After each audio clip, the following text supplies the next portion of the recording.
बिस्मिल्लाहिर्रहमानिर्रहीम अस्सलाम वालेकुम। आज के जो भी सवालात हैं ना, जो हमने सीरीज़ स्टार्ट की है मोस्ट इंपॉर्टेंट या मोस्ट रिपीटेड एमसीक्यूज़, ये होते जीके के सवालात हैं। ये सारे जितने भी पाकिस्तान में एग्ज़ाम होते हैं ना, उनमें ये सवालात पूछे गए हैं और आगे भी पूछे जा सकते हैं।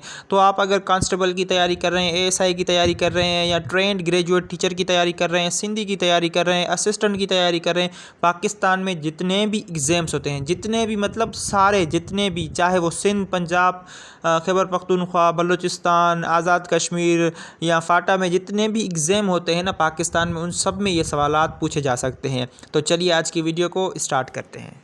सबसे पहला क्वेश्चन है, Hamas was founded in 1987 by. ये जब से हमास और इसराइल का मसला स्टार्ट हुआ है, तभी आप सबको पता चला होगा कि हमास भी एक ऑर्गेनाइजेशन है जो कि मुसलमानों के लिए लड़ती है, जो कि फ़लस्तीन में जो है वो एग्जिस्ट करती है। उससे पहले आई गेस मेरे ख़्याल से काफ़ी कम लोगों को ही पता होगा। खैर, इस क्वेश्चन का सही ऑप्शन है ऑप्शन सी। शेख अहमद यासीन ने जो है ये ऑर्गेनाइजेशन बनाई थी 1987 में, हमास। ठीक है, ये कहाँ पर एग्जिस्ट करती है, ये क्वेश्चन आ जाए तो फ़लस्तीन में एग्जिस्ट करती है। फ़लस्तीन को हम क्या बुलाते हैं? Land of prophets. ठीक है, अगर कहीं पर सवाल आ जाए कि इसराइल ने मौजूदा जो अभी तक बमबारी चल रही है, तो इसराइल ने वो जो है अटैक्स कब स्टार्ट किए थे? तो 7 अक्टूबर 2023 से लेकर अभी तक जो है वो इसराइल के हमले जारी हैं। अगला क्वेश्चन है, Zurich is the city of which country? Zurich है या ज़ूरिक है, जिस तरह से आप इसको प्रोनाउंस है, नाउन है, आपकी मर्ज़ी है किस तरह से भी इसको प्रोनाउंस करें, सिर्फ समझ में आनी चाहिए। तो उसका सही ऑप्शन है ऑप्शन डी। ये जो है वो सिटी है स्विट्ज़रलैंड का। स्विट्ज़रलैंड जिसे प्ले ग्राउंड ऑफ यूरोप भी कहा जाता है। क्या कहा जाता है? Play ground of Europe. Zurich city में जो है वो फ़ीफ़ा का हेड क्वार्टर है। फ़ीफ़ा आपको पता होगा, federation international D football association. कहीं पर सवाल आ जाए, ये कल वाली वीडियो मैंने बताया था कि सबसे ज़्यादा फ़ीफ़ा वर्ल्ड कप किसने जीते हैं? ब्राज़ील ने जीते हैं। ब्राज़ील का कैपिटल क्या है? ब्रसेलिया। ब्रसेलिया से पहले ब्राज़ील का कैपिटल क्या था? Rio de Janeiro. ठीक है, इन सब के मैं आपको कैपिटल बताता हूँ। बेल्जियम, बेल्जियम का कैपिटल है ब्रसल्स। ब्रसल्स जहाँ पर नेटो का जो है वो हेड क्वार्टर वाक़ है। बेल्जियम जिसे कॉकपिट ऑफ यूरोप भी कहा जाता है। फ्रांस जिसका कैपिटल है पेरिस, और जर्मनी जिसका कैपिटल है बर्लिन। अगला क्वेश्चन है, what was the name of हज़रत उमर रज़ी अल्लाह ताला अन्हु daughter who became the fourth wife of the holy prophet peace be upon him? यहीं से बहुत सारे सवालात बन रहे हैं कि हज़रत उमर की, खैर मैं इसका सही ऑप्शन बता के आपको बताता हूँ। इसका सही ऑप्शन है ऑप्शन ए, हज़रत हफ्सा रज़ी अल्लाह ताला अन्हु ने जो है हुजूर से शादी की थी। अब यहाँ से सवाल कौन से बन सकते हैं? हुजूर की चौथी बीवी कौन थी? हज़रत हफ्सा।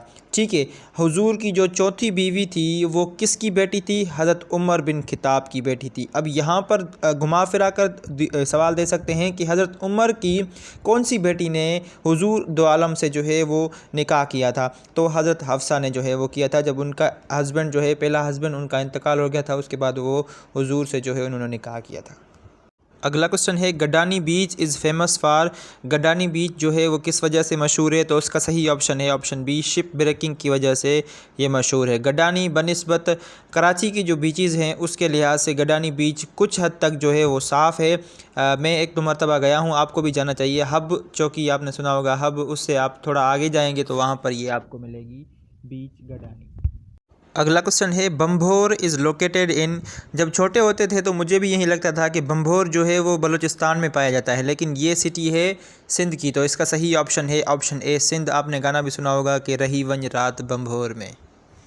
अगला क्वेश्चन है, तख्त भाई इज़ लोकेटेड इन। ये हिस्टोरिकल प्लेस है, तो उसका सही ऑप्शन है ऑप्शन डी, KPK में मर्दान के इलाके में ये वाक़या है तख्त भाई। अगला क्वेश्चन है, Bhagat Singh was hanged by the Britishers in. Bhagat Singh को कहाँ पर जो है वो फांसी दी गई थी? तो उसका सही ऑप्शन है ऑप्शन सी, लाहौर जेल में जो है उनको फांसी दी गई थी 23 मार्च 1931 में। आपको पता होगा लाहौर में जो है वो भगत सिंह चौक भी है। ठीक है, इन्होंने 1929 में लेजिस्लेटिव असेंबली का एक इजलास चल रहा था, वहाँ पर लो क्वालिटी बम फेंका था। उसके बाद जो है इनके तनाज़ात शुरू हो गए थे, फिर इनको अरेस्ट कर दिया गया था। गो साइमन गो के नारे भी इन्होंने लगाए थे। इन्होंने एक किताब लिखी है जिसका जो है वो क्वेश्चन मैंने एक टेस्ट में देखा था, why I am an atheist. ठीक है, ये सवाल याद कर लें, why I am an atheist book is written by Bhagat Singh. अगला क्वेश्चन है, इन विच ईयर डिड मोहतरमा Fatima Jinnah contested the presidential elections against Ayub Khan. कुछ सवालों के जवाब वो खुद ही दे रहा है कि प्रेसिडेंशियल इलेक्शन में किसने कंटेस्ट किया था, मोहतरमा फ़ातिमा जिन्ना ने। किसके खिलाफ किया था, अयूब खान के खिलाफ थे। जो कौन से इलेक्शंस थे, प्रेसिडेंशियल इलेक्शन, प्रेसिडेंट का इंतखाब किया जा रहा था। ये 3 सवाल यहाँ पर हो गए। इस क्वेश्चन का सही ऑप्शन है ऑप्शन बी, 1965 वाले जो है वो प्रेसिडेंशियल इलेक्शन में कंटेस्ट किया था मोहतरमा फ़ातिमा जिन्ना ने। कुछ अहम सवालात के 1965 वाले इलेक्शन में फ़ातिमा जिन्ना का इंतखाबी निशान कौन सा था, लालटेन था। और अयूब खान का कौन सा था, आई एम सॉरी, रोज़ जो है उसका, गुलाब का फूल जो है वो उसका इंतखाबी निशान था। और मज़ीद इन्फॉर्मेशन कि फ़ातिमा जिन्ना बाय प्रोफेशन क्या थी, बाय प्रोफेशन ये डेंटिस्ट थी। इन्होंने कौन सी किताब लिखी है, इन्होंने किताब लिखी है माय ब्रदर। और इनका इंतकाल कब हो गया था, इनका इंतकाल हो गया था 9 जुलाई 1967 में। ये पैदा कब हुई थी, ये पैदा हुई थी 1893 में। 1893 में आपको पता होगा कुछ और वाक़यात भी 1893 में हुए हैं, जैसे ड्यूरेंट लाइन को जो है वो ड्रा किया गया था सर मोर्टिमर ड्यूरेंट और अब्दुर्रहमान की तरफ से जो है वो अफ़गानिस्तान की तरफ से थे। ड्यूरेंट लाइन जो कि पाकिस्तान और अफ़गानिस्तान के बीच में बाउंड्री लाइन है। 1893 में एक और जो है वो बात हुई थी, न्यूजीलैंड ने पहली मर्तबा औरतों को वोट डालने का हक़ दिया था। ठीक है, कहीं पर सवाल आ जाए किस कंट्री ने सबसे पहले औरतों को वोट डालने का हक़ दिया था, न्यूजीलैंड ने दिया था। कब दिया था, 1893 में। न्यूजीलैंड का कैपिटल क्या है, वो है वेलिंगटन। और मोहतरमा फ़ातिमा जिन्ना ने जो है वो मुस्लिम लीग को कब ज्वाइन किया था, 1939 में। अगला क्वेश्चन है, international day against drug abuse and illicit trafficking is observed on. ये सवाल आपको जनरल नॉलेज के पोर्शन में और करंट अफेयर के पोर्शन में भी पूछा जा सकता है, क्योंकि ये रिसेंटली कल वाला दिन था जिसको ये सेलिब्रेट होता है। तो उसका सही ऑप्शन है ऑप्शन बी, 26 जून जो है हर साल international day against drug abuse and illicit trafficking का इस्तेमाल होता है, इस्तेमाल नहीं, सेलिब्रेट होता है। अगला क्वेश्चन है, who has been awarded the title of ICC men's ODI cricketer of the year 2023। 2023 का ICC men's ODI cricketer of the year का अवार्ड किसको मिला है, तो उसका सही ऑप्शन है ऑप्शन डी, विराट कोहली को जो है वो मिला है। ओडीआई का फुल फॉर्म होता है वन डे इंटरनेशनल। ठीक है, ये जो 50 ओवर की गेम होती है ना उसको हम ओडीआई बुलाते हैं।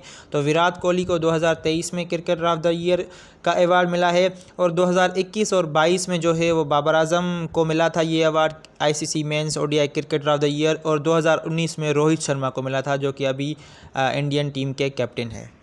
अगला क्वेश्चन है, which continent has the second most densely population after Asia. कुछ सवालों के जवाब खुद दे रहा है। एक सवाल यहाँ से मैं आपको बना के बताता हूँ। ये सवाल ऐसे भी आ सकता है कि which continent is the second largest continent of the world in terms of population. ठीक है, तो इसका सही ऑप्शन है ऑप्शन बी, अफ्रीका जो है वो पॉपुलेशन की टर्म से सेकेंड डेंसली पॉपुलेटेड है आफ्टर एशिया। तो पहले पर कौन हुआ, एशिया, दूसरे पर कौन हुआ, अफ्रीका।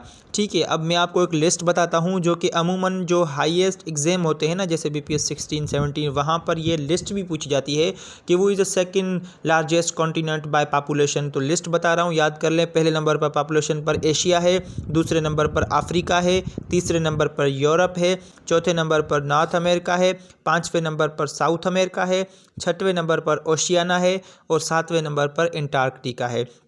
अब एक और सवाल आपसे पूछ सकते हैं कि कौन से कॉन्टिनेंट में सबसे ज़्यादा कंट्रीज़ पाई जाती हैं, सबसे ज़्यादा कंट्रीज़ कौन से कॉन्टिनेंट में है। तो सबसे ज़्यादा कंट्रीज़ जो है वो अफ्रीका कॉन्टिनेंट में है, और अफ्रीका को हम डार्क कॉन्टिनेंट भी बुलाते हैं।